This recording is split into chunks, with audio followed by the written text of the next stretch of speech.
With the world in a constant change, it's hard to take a hold of time.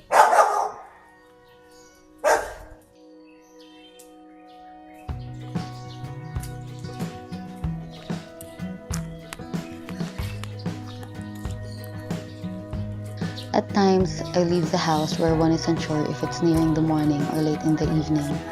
The music of silence dances in the dimly lit streets, as if celebrating the slumber of the people. At times, it is bright. The bright blue sky beams around the village, accompanied by the continuous ring of Diwali's ding-ding. Some women use a towel to cover their front as they brush the fallen leaves and leftover snacks that is lying on the front of their houses, while some women in formal attires increase their pace as if they are about to miss their schedule. At the gate of the village, only the sound of the cars passing by and people opening up their businesses are heard. No one is talking to each other. There is the silent consensus that each is to his or her own. It is hard to miss the fact that the people are exhausted, whether they belong in the wet market or the industry, or whether they had just woken up from sleeping on the streets. Their eyes all scream of exhaustion. This is more prevalent inside the terminal. The place spells routine. Everyone who lines up are either students or people from the working class. They all stand on one leg with crossed arms, all waiting for the next van to come up.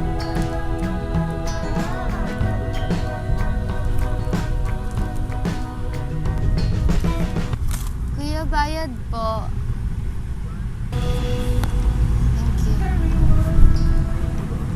Thank you. My stop is along Quezon Avenue. In the morning, everything happens so quickly that it is easy for one to get lost in the sea of noises if one is not prepared enough. The road on the way to school is relatively quiet. The idea of each is to his or her own hangs in the air, but it is more quiet. Cars aren't honking at each other, traffic enforcers aren't abusing their whistles, people simply minded their own business. It is a smooth and simple ride going to school.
It is easy to forget that everything that happened in the entire morning while inside the school premise. It is living the dream of being granted education, shelter, and food, all which are deprived from the marginalized people. It's hard enough to tell if poverty really exists when we're inside a comfortable situation. It's worse when the students have an absolute zero exposure in the realities of the pressing problems in the country. We dance the night away, la la la, la la la, la la la. Singing, take me home tonight. I need you in my arms to wake up and feel alive. Sweet Arizona, yeah, I just can't get enough. I just can't get enough, no, I just can't get enough of you. Sweet Arizona. Sweet Arizona.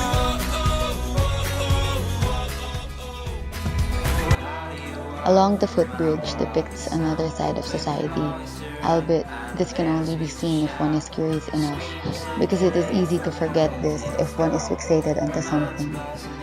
Though we belong in the same bridge, two polar opposites hung in the air. Unlike the morning, the air brings the music of coming home after a long day's work. Businesses continue to run for the people in the lower class. They are selling a variety of products. Few are even performing to accumulate enough money to get by. No one seems to give them enough attention. They are ghosts in the competitive society.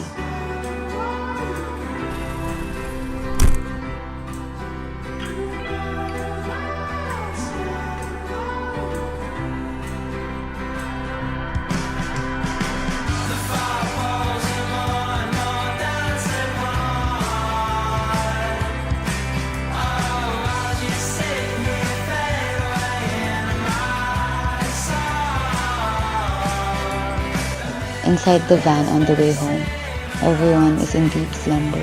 Everyone is in the state where time stops again for everyone to be granted peace to the pressing responsibilities waiting outside.